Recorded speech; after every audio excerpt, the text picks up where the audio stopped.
आइए इसी क्रम में हम आगे बढ़ते हैं। हम अभी आपको क्लास 10th के हर एक चैप्टर के मोस्ट इम्पोर्टेंट एमसीक्यू हैं उनको करा रहे हैं। कल हमने चैप्टर नंबर 1 के एमसीक्यू किए थे। आज हम चैप्टर नंबर 2 है जिसका नाम है बहुपद।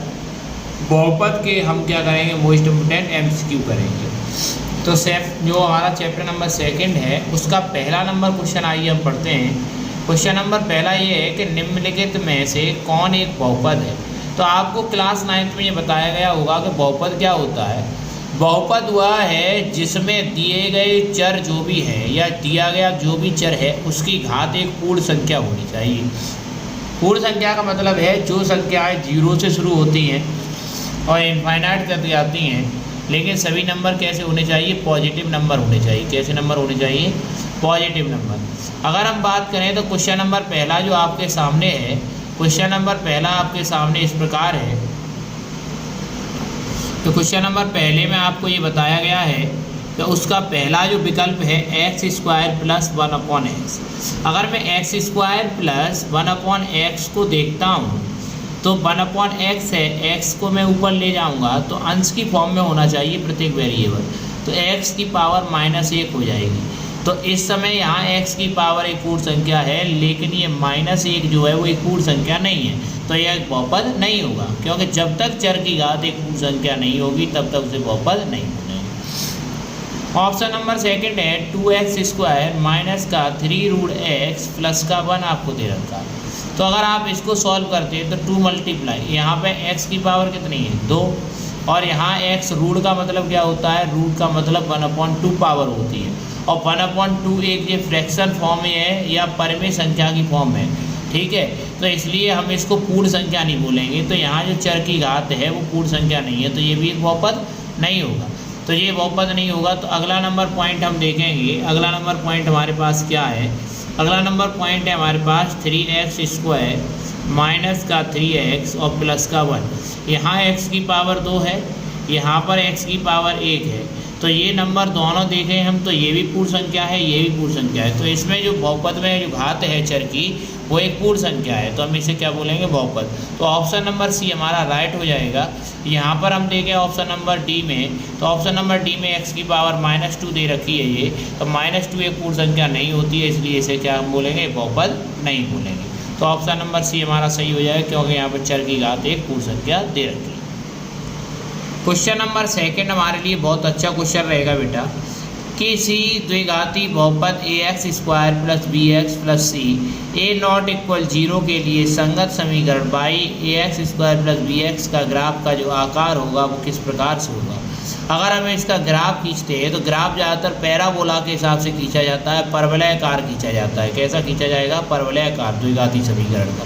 जैसे ये आपको दिख रहा है इसे हम पैराबोला बोलते हैं, परवलयाकार ग्राफ चलता है। कैसा चलता है, परवलयाकार। तो ये ग्राफ का आंसर क्या हो जाएगा हमारा, परवलयाकार आंसर रहेगा। अगर हम इस क्वेश्चन में बात करें क्वेश्चन नंबर 3 में कि किसी बहुपद fx के लिए y = fx का जो ग्राफ है, ग्राफ में fx के शून्यकों की संख्या, तो x पे fx के शून्यकों की संख्या मतलब x अक्ष पर मिलती है, और fy के शून्यकों की संख्या y अक्ष पर मिलती है। तो fx का मतलब है x अक्ष पर।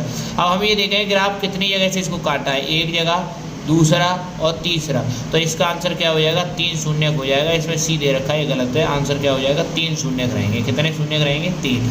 क्वेश्चन नंबर 4 वाला हम यहाँ पे देखते हैं। क्वेश्चन नंबर 4 हमारे पास ये है कि क्वेश्चन नंबर 4 हमारा ये कह रहा है कि x² - 2x - 3 के शून्यकों की संख्या बताइए।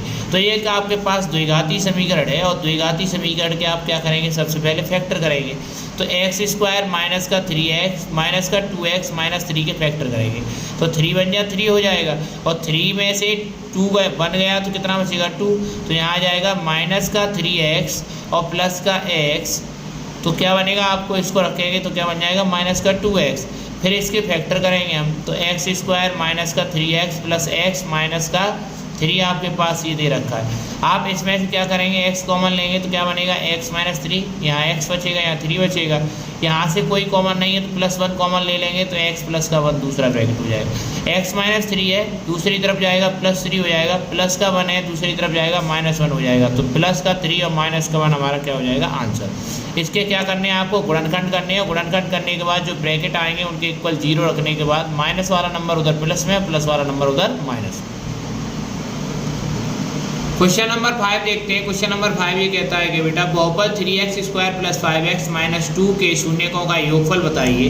तो ये शून्यकों का योगफल होता है बेटा, वो होता है शून्यकों का योगफल माइनस x का गुणांक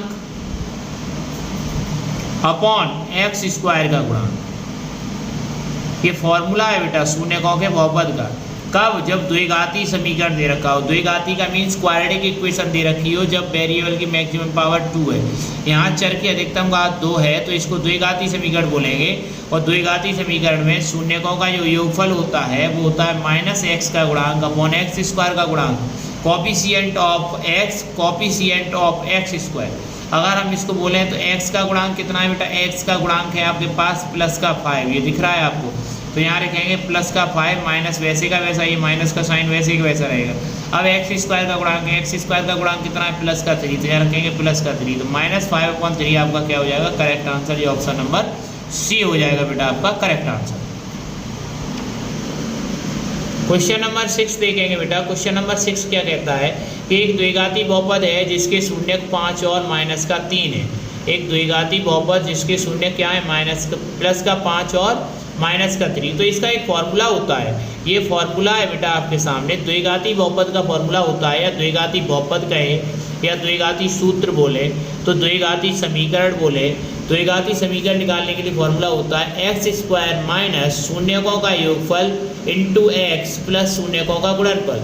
और इसे बोलेंगे तो कैसे बोलेंगे, x² minus alpha plus beta, यहाँ क्या बोल सकते हैं बेटा अल्फा प्लस बीटा, और यहाँ बोल सकते हैं into x alpha into beta, तो इक्वल क्या रख देते हैं बेटा 0, ठीक है ना। तो यहाँ x² वैसे का वैसा आ जाएगा बेटा, ठीक है, x² वैसे का वैसा, माइनस का माइनस वैसे का वैसा। शून्यकों का योग बोला है तो शून्य क्या है 5 और 3, ये दो शून्यक हैं, इनका योग मतलब इनको प्लस करेंगे तो ये प्लस तो होंगे नहीं क्योंकि ये माइनस का 3 है, ये -3 है, ये 5 से क्या हो जाएगा -5 से -3 जाएगा तो क्या बचेगा 2, प्लस का 2 बचेगा, लेकिन ये माइनस का साइन है तो ये माइनस आ जाएगा। और इनका गुणनफल 5 का गुणा 3 में करेंगे 5 3 15 हो जाएगा, 15 लेकिन काय का होगा प्लस माइनस क्या हो जाएगा माइनस, तो माइनस का 15, तो x² माइनस का 2x माइनस के 15, ये क्या आ जाएगा द्विघाती बहुपद। अगर द्विघाती समीकरण बोलता है तो समीकरण में इक्वल 0 रखना होता है, बहुपद बोलेगा तो 0 लगाने की कोई आवश्यकता नहीं है। तो ये ऑप्शन नंबर कौन से में आएगा, सी में। तो फॉर्मूला याद रखेंगे, द्विघाती बहुपद का फॉर्मूला होता है x² माइनस शून्यकों का योग इंटू x प्लस शून्यकों का गुणनफल, ठीक है बेटा, याद रखेंगे x² minus alpha plus beta bracket में इंटू x प्लस का alpha into beta. Question number बेटा 7 देखेंगे। क्वेश्चन नंबर 7 हमारे पास क्या है, क्वेश्चन नंबर 7 ये है कि m का वह मान निकालिए जिसके लिए 4x² minus 6m minus m minus 6x minus m x minus 3 से पूर्णतः विभाजित है। पूर्णतः विभाजित होने का मतलब है अगर मैं इस x माइनस 3 से इस वाले नंबर में अगर डिवाइड करता हूँ, x माइनस 3 का इसमें अगर मैं डिवाइड करता हूँ तो रिमाइंडर क्या आएगा 0 आएगा। जब रिमाइंडर 0 आएगा तभी उसको पूर्णतः विभाजित बोला जाता है, अन्यथा उसको पूर्णतः विभाजित नहीं बोलेंगे। तो x² 4x² माइनस का 6x माइनस m जो है इससे डिवाइडेड है, तो डिवाइडेड होने का मतलब ये है कि x की जो वैल्यू है हम यहाँ पुट कर सकते हैं। तो x माइनस 3 है तो इक्वल में 0 लगा दो इसके, तो माइनस का 3 क्या हो जाएगा प्लस का 3, तो x इक्वल हो जाएगा +3, x इक्वल +3 हो जाएगा, +3 को यहाँ पुट करेंगे, तो +3 को यहाँ रखेंगे पुट करेंगे तो 3 का स्क्वायर हो जाएगा, तो 3² माइनस 6 मल्टीप्लाई x होगा तो x ये क्या आएगा 3, माइनस का m इक्वल क्या आ जाएगा 0, क्योंकि पूर्णतः विभाजित होने पर रिमाइंडर 0 रखा जाएगा। तो 3 का स्क्वायर कितना आएगा 9, 6 और 3 का मल्टीप्लाई 18 माइनस है, तो ये कितना होगा 9 4 जा 36, 36 में से 18 माइनस करेंगे तो प्लस का 18 बचेगा, और प्लस 18 को उधर ले जाएंगे तो क्या हो जाएगा -18, तो -18 हो जाएगा। यहाँ से यहाँ रखेंगे तो यहाँ हो जाएगा m इक्वल माइनस का m इक्वल माइनस का 18 माइनस से माइनस हटा देंगे तो क्या आएगा प्लस का 18, तो m की वैल्यू हो जाएगी +18। क्वेश्चन नंबर 8 क्या कहता है बेटा, क्वेश्चन नंबर 8 ये कहता है यदि द्विघाती बहुपद k-1 into x square plus के एक्स प्लस 1 के शून्यकों में से एक शून्यक -3 है तो k का मान ज्ञात कीजिए। जो आपको -3 इसका शून्यक दे रखा है, इसका मतलब ये है कि x का एक मान दे रखा है। यहाँ द्विघाती समीकरण है, क्योंकि x की पावर 2 है तो इसके शून्यक भी 2 होंगे। तो आपको एक शून्यक दे रखा है, इसका मतलब ये है कि ये x का मान आपको उसने दे रखा है। तो x की जो वैल्यू है आपके पास -3 है, तो आप क्या करेंगे, इसमें x की वैल्यू रख देंगे। तो x की वैल्यू जैसे आपने यहाँ एक्स स्क्वायर था, जब -3 का स्क्वायर रख दिया x की जगह पर, और यहाँ पे बेटा x था kx, तो kx की जगह पर -3 रख दिया, प्लस का 1 इक्वल 0। -3 का स्क्वायर प्लस 9 आएगा, प्लस 9 ये रहा, k-1 वैसे का वैसा। k का और -3 का मल्टीप्लाई करेंगे, -3 और प्लस का मल्टीप्लाई -3 आ जाएगा, प्लस का 1 इक्वल 0 हो जाएगा। 9 का मल्टीप्लाई k में करेंगे तो 9k, 9 का 1 में करेंगे तो -9 माइनस का 3k प्लस का 1 इक्वल 0 हो जाएगा। 9k में से 3k को माइनस करेंगे, 9k से 3k गया, कितना बचेगा 6k। -9 से +1 को माइनस करेंगे, -9 से +1, तो माइनस वाला नंबर बढ़ा है तो माइनस का 8 बचेगा, 9 में से ये गया, -8 है, इधर काय में आएगा, प्लस में आ जाएगा। तो +8, 6 और k के बीच में यहाँ कोई साइन नहीं है, तो यहाँ क्या आएगा, मल्टीप्लाई। तो 6 मल्टीप्लाई इधर काय में आएगा, डिवाइड में 2 से कट करेंगे, 2 4 जा 8, 2 3 जा 6, k की वैल्यू आ जाएगी 4/3। अब क्वेश्चन नंबर 9 देखते हैं बेटा। क्वेश्चन नंबर 9 क्या कहता है? क्वेश्चन नंबर 9 में ये बोला गया है कि एक समीकरण है आपके पास x² प्लस के एक्स माइनस 6 इक्वल 0 का एक मूल का मीन शून्य ही होता है बेटा, मूल बोलिए या शून्य बोलिए। तो यहाँ x की पावर 2 है तो इसके वेरिएबल भी, जो वेरिएबल की पावर 2 है तो इसके शून्य या जीरो से या मूल जो होंगे वो 2 होंगे। तो यहाँ एक आपको दे रखा है, तो एक काय का मान है x का, तो x जहाँ होगा वो -2 पुट कर देंगे, बात याद रखना। अगर एक शून्य बोले या एक मूल बोले तो x की वैल्यू है, तो x की जगह पर -2 रखेंगे, तो -2 का स्क्वायर प्लस का प्लस k की जगह पर k रख दिया बेटा, और ये x की जगह पर क्या रखना है, -2, क्योंकि देखो यहाँ लिखा है kx, तो k और x की जगह पर -2, -6 वैसे का वैसा इक्वल टू 0। अब -k का 2 में करेंगे तो यहाँ क्या आएगा, -2k, -2 का स्क्वायर क्या हुआ, +4, -2 का स्क्वायर +4, k का मल्टीप्लाई +1 में करेंगे, +k और -2 क्या होगा, -2k, -6 इक्वल टू 0। अब -6 में से 4 गया, ये प्लस का 4 -6 से घटाएंगे तो क्या बचेगा, -2, -2 इधर काय में आएगा प्लस में, और -2 इधर काय में आ गया ये प्लस में। -2 और k के बीच में कोई साइन है नहीं है तो मल्टीप्लाई होगा, तो -2 इधर मल्टीप्लाई में इधर काय में आएगा डिवाइड, -2 से +2 में डिवाइड देंगे तो 2 बन जाए 2 हो जाएगा, एक बार जाएगा, लेकिन माइनस का साइन जरूर आएगा, तो k की वैल्यू कितनी आ जाएगी, -1।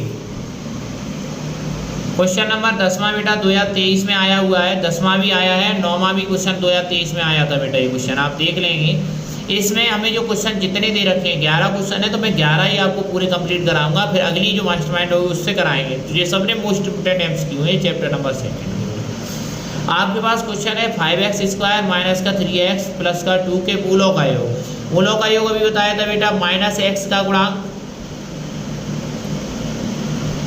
अपॉन x² का गुणांक। ये भी आपको फॉर्मूला मैंने बताया था, मूलों का योग बोले या शून्यकों का योग बोले, मूलों का योग हो या शून्यकों का योग हो। तो x का गुणांक कितना है, x का गुणांक है -3, x के साथ क्या है -3, ये -3 है, यहाँ पर भी माइनस है, ये -3, ये भी माइनस, तो माइनस माइनस क्या हो जाएगा, +3 हो जाएगा। अब x² का गुणांक, x² का गुणांक कितना है 5, तो क्या आ जाएगा 5, तो 3/5 हमारा आंसर हो जाएगा। ये ऑप्शन नंबर पहला हमारा करेक्ट आंसर हो जाएगा। क्वेश्चन नंबर बेटा 11 आपको दे रखा है, यदि समीकरण x² माइनस का 4x प्लस का k इक्वल 0 का एक मूल आपके पास 6 है तो k का मान क्या होगा, आपको k की वैल्यू बतानी है। मैंने ये कहा था एक मूल बोला जाए या एक शून्यक बोला जाए तो वो x की ही वैल्यू होती है, क्योंकि x ये द्विघाती समीकरण बना रहा है तो x का ही तो ये मूल होगा। तो x यहाँ पे होगा, वहाँ क्या रख सकते हैं 6, तो यहाँ आएगा 6 का स्क्वायर -4 इंटू यहाँ पे क्या आएगा 6 प्लस का क्या आएगा k इक्वल क्या हो जाएगा 0। 6 का स्क्वायर कितना हो जाएगा 36 माइनस का क्या हो जाएगा 24 प्लस का k इक्वल 0। अब 36 में से 24 को माइनस करेंगे तो कितना बचेगा प्लस का 12, तो यहाँ आएगा k +12 plus k equal 0, plus का 12 इधर क्या आएगा माइनस में, तो k बराबर आ जाएगा -12। तो चैप्टर नंबर 2 में आपको यहाँ पे बेटा केवल मोस्ट इंपोर्टेंट 11 MCQ दिए गए थे, तो 11 MCQ मैंने करा दिए। अगर आपको वीडियो पसंद आती है तो लाइक शेयर एंड सब्सक्राइब जरूर करा करें। धन्यवाद।